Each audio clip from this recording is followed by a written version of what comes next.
Hello everyone, welcome back to our YouTube platform math study point. अपन अपनी class में पढ़ रहे थे मेंसुरेशन अपन ने स्टार्ट की थी। उसकी 3 से 4 क्लासें हो चुकी हैं। उसमें मेंसुरेशन के अंदर अपने 2D के जितने भी फॉर्मूले बन रहे थे वो मैंने आपको अच्छे वे से पढ़ा दिए हैं।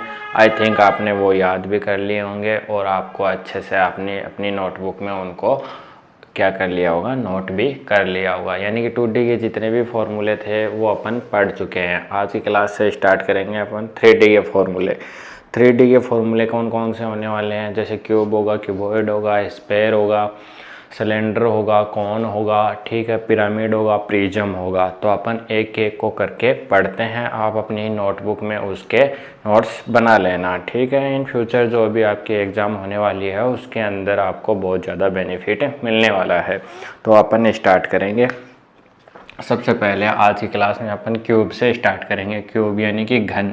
मैं हिंदी में ले लेता हूँ आपके लिए। ये धन है, घन है, सॉरी, घन कैसे लिखा जाता है, ऐसे, ठीक है। जो भी है घन है, क्यूब बोला जाता है जिसको। तो देखो क्यूब की शेप कैसी होती है, तो क्यूब की शेप ऐसी होती है जैसे दो अपने पास क्या है, स्क्वायर है, और इनको मर्ज कर दिया जाए तो ये किसकी शेप में आ गया, ये घन की शेप में आ गया। और ये कौन सी आकृति है, ये एक 3D आकृति है, यानी कि त्रिविमीय आकृति है। अब देखो इसके अंदर क्या क्या होने वाला है, लेंथ होगी, बेस होगा और इसकी हाइट होगी। क्या होगा, लेंथ, बेस और हाइट। ये क्रमशः क्या होने वाले हैं, ये किससे बना है, एक स्क्वायर से बना है। किससे बना है, एक स्क्वायर से बना है। तो एक स्क्वायर से बना है तो आपको पता होगा स्क्वायर की सारी डायरेक्शन क्या होती हैं, सेम होती हैं। क्या होती हैं, सेम होती हैं।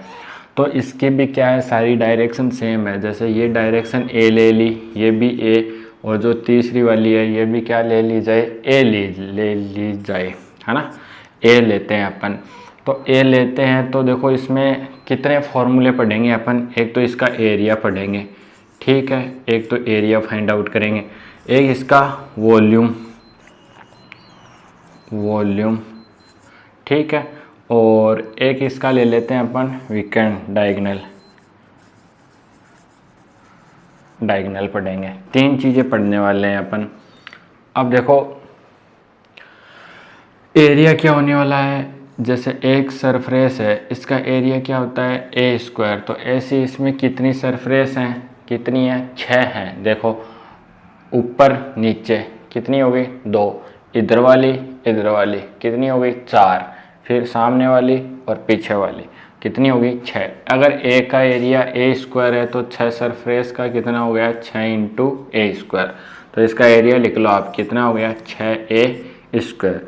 वॉल्यूम क्या होता है, अपन ने पढ़ा था स्क्वायर का वॉल्यूम a इंटू ए, तो कितना था, ए स्क्वायर। इसमें क्या हो जाएगी, 3 डायरेक्शन, a इंटू ए, तो कितना हो जाएगा, a की पावर 3। सिंपल सा है। तो वॉल्यूम पढ़ेंगे, आयतन, इसकी पावर a की पावर 3 हो जाएगा। डायगोनल, विकर्ण अपन ने जो स्क्वायर था इसके अंदर पढ़ा था √2 इंटू भुजा।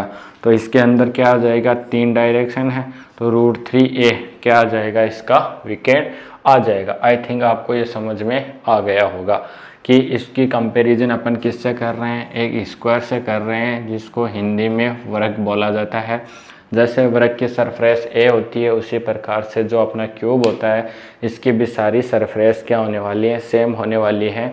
और क्या बोलते हैं इसको, साइडें बोल रहा हूँ मैं, ए होने वाली है, यानी कि तीनों साइड क्या होने वाली है, ए ही होने वाली है, सेम होने वाली है। तो अपन से पूछ ले एरिया ऑफ क्यूब, तो 6 इंटू भुजा की पावर 2। एरिया ऑफ वॉल्यूम, हाँ, एरिया पढ़ लिया अपन ने। अब क्यूब का अपन क्या पढ़ेंगे, वॉल्यूम, आयतन पढ़ेंगे, तो वो क्या होगा, भुजा की पावर 3 होगी। और यहाँ से इसका अगर अपन को विकर्ण पूछ ले तो वो क्या आने वाला है, √3a। आई थिंक आपको ये जो क्यूब पढ़ाया है ये समझ में आ गया होगा। अब पढ़ते हैं इससे नेक्स्ट वाली सरफेस।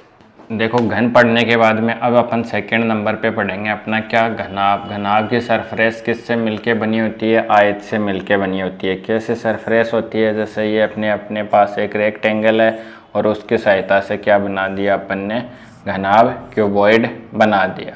सबसे पहले ये किससे मिलके बनाया, रेक्टेंगल को याद रखना आप, रेक्टेंगल से आपका रिजल्ट आ जाएगा। अब मैं पूछूं आपको इसका एरिया बताओ, क्या बताया जाए, एरिया, एरिया ऑफ क्यूबॉइड क्या होने वाला है, तो रेक्टेंगल का एरिया क्या होता है, एल इंटू बी, यानी कि जितने भी साइडें हैं उनको मल्टीपल कर दो। तो इसमें एल बी एच ले रहे हैं तो पहले इन दोनों की मल्टीप्लाई कर दो, ठीक है। एक सरफेस के लिए इसमें डबल होने वाली है, क्या होने वाली है, डबल। जैसे ये आगे वाला आया था, ऐसे ही क्या है, एक पीछे वाला, ये साइड वाला है, ऐसे ही क्या है, इधर वाला है, ऊपर वाला है, नीचे वाला है। तो पहले मैंने ले लिया एल गुणा बी, ठीक है, प्लस बी गुणा एच प्लस एच गुणा एल, ये कितने बार काउंट होंगे, 2 बार। तो एरिया क्या हो गया, एरिया ऑफ क्यूबॉइड क्या हो गया, 2 into L B plus B into H into H L. कैसे, एल फॉर क्या है, लेंथ, जिसको क्या बोला जाता है, लंबाई, ठीक है। बी फॉर बेस, जिसको आधार या आप बोल सकते हो क्या, चौड़ाई, चौड़ाई, ठीक है। और एच फॉर क्या है, इसकी हाइट, हाइट यानी ऊंचाई, क्या लोगे आप, ऊंचाई।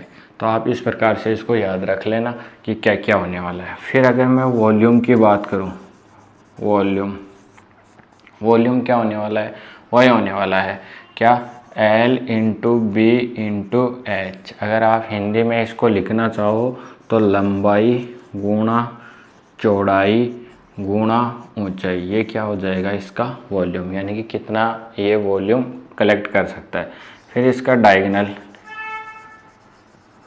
डायगोनल क्या होने वाला है, विकेंड। जैसे इसके अंदर विकेंड क्या था, एल इंटू बी, इसका ये हो गया, ठीक है। फिर इसका पैरामीटर था 2 into L, L plus B, या फिर ऐसे लिख लो आप, बी प्लस एल लिख लो। इसका विकेंड क्या था, अंडरूट एल स्क्वायर प्लस में बी स्क्वायर। तो इसमें 3 सरफेस, 3 साइड्स हैं, तो 3 बार काउंट कर लो, L square plus B square plus में एच स्क्वायर। सिंपल सा है। क्या पढ़ रहे हैं, क्यूबॉइड पढ़ रहे हैं, तीनों डायरेक्शन क्या होंगे, अलग अलग होंगे, एल बी एच। एरिया पढ़े तो 2 इंटू लंबाई गुणा चौड़ाई प्लस चौड़ाई गुणा ऊंचाई प्लस ऊंचाई गुणा लंबाई। अगर इसका वॉल्यूम पढ़ा जाए तो वो क्या होने वाला है, लंबाई इंटू चौड़ाई इंटू ऊंचाई। और अगर इसका क्या पढ़ा जाए, डायगोनल पढ़ा जाए, तो अंडरूट में तीनों जो डायरेक्शन है उनका होल स्क्वायर कर देना और क्या कर देना, उनको ऐड कर देना। तो दूसरी अपनी जो क्या थी, शेप थी क्यूबॉइड की, वो अपन ने पढ़ लिए। इसमें 3 फॉर्मूले थे, वो आपको समझ में आ गए होंगे। अब पढ़ते हैं अगली वाली शेप। देखो थर्ड वाली शेप ले रहा हूँ मैं, किसको, स्पेयर को। स्पेयर यानी क्या होता है, गोला, क्या लेते हैं इसको, गोला बोला जाता है। गोला क्या है, एक त्रिविमीय आकृति है, और इसको कैसे डिनोट किया जाता है, इस प्रकार से इसको डिनोट किया जाता है, ठीक है। गोला लिख रहे हैं अपन, जैसे अपन ने कांच की गोली देखी होगी, इस प्रकार से ये क्या है, एक त्रिविमीय आकृति है, इस प्रकार से होता है। इसके अंदर क्या होती है, इसकी एक रेडियस होती है, क्या होती है, रेडियस होती है।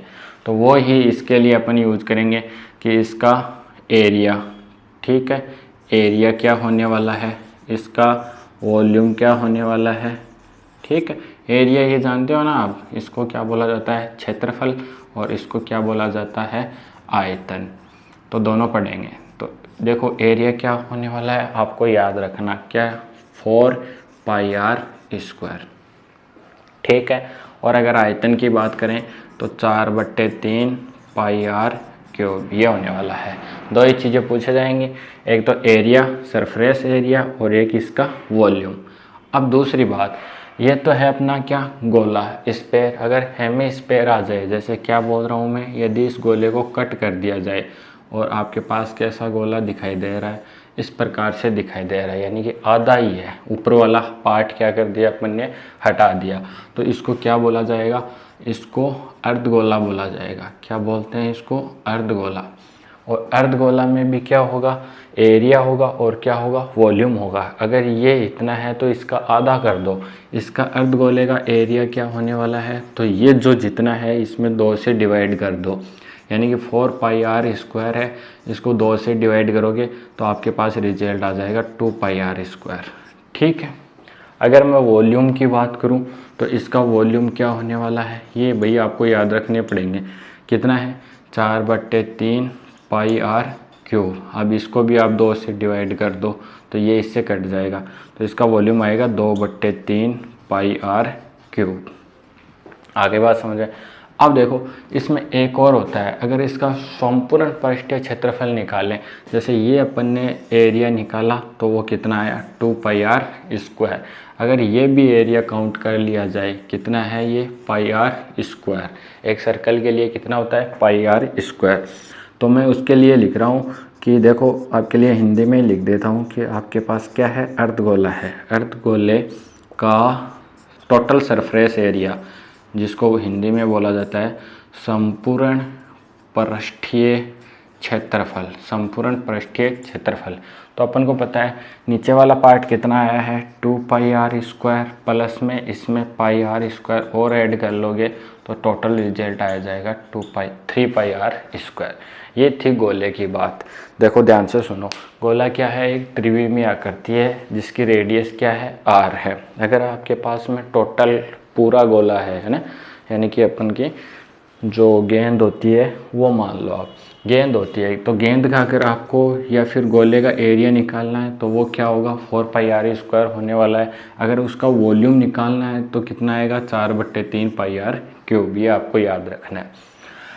अगर उसी गेंद को अपन 2 टुकड़ों में बांट दें तो कैसी सरफेस आएगी, ऐसी सरफेस होने वाली है। अब ऐसी सरफेस होगी तो ये इसकी क्या है आधी है, तो जो इसका एरिया है उसको 2 से डिवाइड कर दो।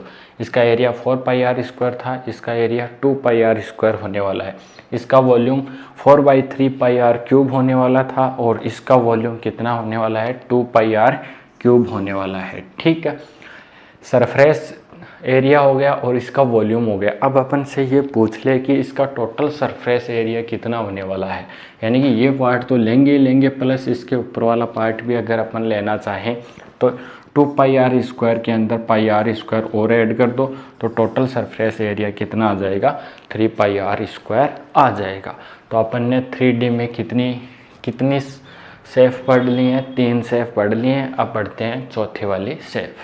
अब देखो इसकी चौथी शेप पढ़ेंगे और वो ले रहा हूँ मैं बेलन, जिसको आपको हिंदी में बोला जाता है बेलन और इंग्लिश में होता है ये सिलेंडर। इसकी शेप कैसी होती है, इसकी शेप कुछ इस प्रकार से होती है। आगे बात समझ में, ये क्या है इसके रेडियस आर और ये क्या है इसके हाइट। अब देखो इसका क्या बोला है सरफेस एरिया, यानी कि मैं ऐसे लिख रहा हूँ आपके लिए फॉर्मूले कि बेलन का पृष्ठीय क्षेत्रफल, जो बाहर का दिखाई दे रहा है उसको बोलते हैं पृष्ठीय क्षेत्रफल। तो पृष्ठीय क्षेत्रफल कौन सा होगा, इसके बाहर वाला, तो वो क्या होगा 2 पाई आर एच। याद रखना भाई, इसकी परिधि लेंगे और हाइट से इसको मल्टीप्लाई कर देंगे। अगर यही पूछ लिया जाए क्या बेलन का संपूर्ण यानी कि टोटल सरफेस एरिया, संपूर्ण पृष्ठीय क्षेत्रफल, तो आपको पता है बाहर का क्षेत्रफल कितना है 2 पाई आर एच, प्लस इसमें ये सर्कल और ये सर्कल और ऐड हो जाएगा, यानी कि 2 पाई आर स्क्वायर और काउंट कर लोगे तो ये रिजल्ट बन जाएगा। क्या कॉमन आ रहा है 2 पाई आर कॉमन आ रहा है, एच प्लस आर क्या रह जाएगा अंदर रह जाएगा। आई थिंक आपको ये समझ में आ गया होगा। फिर अपन पढ़ेंगे इसका वॉल्यूम। क्या पढ़ने वाले हैं, वॉल्यूम का आयतन, या जिसको इंग्लिश में बोला जाता है वॉल्यूम। वो क्या होगा, इसका एरिया लो पाई आर स्क्वायर और इसको किससे मल्टीप्लाई कर दो, एच से मल्टीप्लाई कर दो। ये आपके लिए किसका रिजल्ट निकल के आया है, ये आपके लिए बेलन का रिजल्ट निकल के आया है। सरफेस इस प्रकार से होती है कुछ, ठीक है। रेडियस आर ली है, हाइट इसकी एच ली है। सबसे पहले इसका पृष्ठीय क्षेत्रफल। पृष्ठीय क्षेत्रफल का मतलब क्या होता है, जैसे ये अपना सिलेंडर है, इसके चारों ओर का अपन को चाहिए, ऊपर वाली सरफेस और नीचे वाली सरफेस का एरिया नहीं चाहिए। तो वो क्या होने वाला है, इसकी परिधि को किससे मल्टीप्लाई कर दो, इसकी हाइट से मल्टीप्लाई कर दो। दूसरी बात, अगर इसका संपूर्ण पृष्ठीय क्षेत्रफल चाहिए, यानी कि जो पृष्ठ है ये भी चाहिए और ये वाला सर्कल भी चाहिए, ये वाला सर्कल भी चाहिए, तो इसमें 2 पाई आर एच में क्या जुड़ जाएंगे, 2 जो सर्कल है इनका और एरिया ऐड हो जाएगा। तो टोटल रिजल्ट कितना निकल के आएगा, 2πr/h प्लस में r, ये रिजल्ट निकल के आएगा। फिर अगर इसके वॉल्यूम की बात करें तो वॉल्यूम क्या होता है, इसमें कितनी लिक्विड बोलते हैं द्रव्य को, कितना द्रव्य आ सकता है, ठीक है, कितनी कैपेसिटी है इसकी। तो इसका एरिया और इसकी हाइट को मल्टीप्लाई कर दिया जाए तो ये किसका रिजल्ट आ जाएगा, ये बेलन के वॉल्यूम का रिजल्ट आ जाएगा। आप पढ़ते हैं इससे नेक्स्ट वाली सरफेस, पढ़ते हैं अपन नेक्स्ट वाली सरफेस जिसका नाम है कॉन। कॉन को क्या बोला जाता है, शंकु। आपने देखा होगा इसकी सरफेस कैसी होती है, इसकी सरफेस लगभग ऐसी होती है, जिसमें ये क्या होती है, इसकी रेडियस r, ये क्या होता है इसकी हाइट, और ये जो तिरछी ऊंचाई दे रखी है इसको तिर्यक ऊंचाई भी बोला जाता है, l बोला जाता है इसको आप नाम लिख सकते हो क्या है, ये इसकी तिर्यक ऊंचाई है, ठीक है, या फिर इसको आप बोल सकते हो तिरछी ऊंचाई। कौन सी ऊंचाई, तिरछी ऊंचाई। सबसे पहले तो आपसे ये पूछ लिया जाए कि जो शंकु है इसकी तिर्यक ऊंचाई बताओ, शंकु की तिर्यक ऊंचाई, ठीक है, तो वो क्या होने वाली है, इसमें पाइथागोरस लगा दो। पाइथागोरस लगाओगे तो यहाँ पे कितने डिग्री का एंगल, 90 डिग्री का एंगल। एल स्क्वायर की वैल्यू क्या आएगी, एच स्क्वायर प्लस में आर स्क्वायर, तो इससे यहाँ से एल निकाल लो, एल का रिजल्ट आ जाएगा √h² में आर स्क्वायर, सिंपल सा है। फिर अगर इसका पृष्ठीय क्षेत्रफल पूछा जाए आपसे, शंकु का पृष्ठीय क्षेत्रफल, तो देखो पृष्ठीय क्षेत्रफल क्या होता है, ये वाला एरिया, ठीक है, इस सर्कल को नहीं लेना है, ये बाहर का जो ऊपर का एरिया दिखाई दे रहा है आप इसको, तो वो क्या होता है πr/l, ठीक है, l ये है, पाई लिया गया है इसके साथ में, r क्या है इसकी रेडियस। अब आपसे पूछ लिया जाए शंकु का संपूर्ण यानी कि टोटल सरफेस एरिया, संपूर्ण पृष्ठीय क्षेत्रफल, तो देखो ध्यान से सुनो, πr/l तो पहले से ही है, प्लस में एक सर्कल और ऐड कर दो πr², क्या कॉमन आ रहा है, πr कॉमन आ रहा है, l प्लस r क्या आ गया, अंदर आ गया, ठीक है। अगर मैं आपसे ये बोल दूं कि जो आपका शंकु है इसका वॉल्यूम क्या होगा, शंकु का वॉल्यूम यानी कि इसका आयतन, तो वो क्या होता है 1/3 πr²h। तो आई थिंक जो आपका शंकु है जिसको कौन बोला जाता है, कौन का भी आपको सारे फॉर्मूले याद हो गए होंगे, बहुत ही इजी है। सबसे पहले सरफेस इस प्रकार से होती है, r इसकी रेडियस, h फॉर इसकी हाइट, l फॉर इसकी तिर्यक ऊंचाई बोल सकते हो, या फिर आप उसको तिरछी ऊंचाई बोल सकते हो। सबसे पहले इसकी तिरछी ऊंचाई निकालनी हो तो क्या लगाओगे, इसमें पाइथागोरस लगाओगे। क्या लगाओगे, पाइथागोरस होती है ना, वो लगाओगे आप। पाइथागोरस की सहायता से आप निकालोगे तो l फॉर तिर्यक ऊंचाई आपके पास रिजल्ट आएगा √ के अंदर h² प्लस में r²। दूसरी बात, शंकु का पृष्ठीय क्षेत्रफल वो क्या होता है πr/l, याद करने पड़ेंगे वही इनको। शंकु का संपूर्ण पृष्ठीय क्षेत्रफल वो क्या होता है πr/l प्लस में πr²। संपूर्ण पूछा जाए तो पृष्ठीय क्षेत्रफल भी आएगा और जो नीचे आपको सर्कल दिखाई दे रहा है उसका रिजल्ट भी आने वाला है। शंकु का वॉल्यूम आयतन क्या होगा 1/3 πr²h। इसको सोल्व आउट करेंगे तो ये रिजल्ट निकल के आएगा। मिलते हैं नेक्स्ट वाली क्लास में, तब तक आपको बहुत सारा धन्यवाद। और इन फॉर्मूलाज को अपनी कॉपी जो भी नोटबुक है उसमें अच्छे से लिख लेना और इनको याद कर लेना। थैंक्स।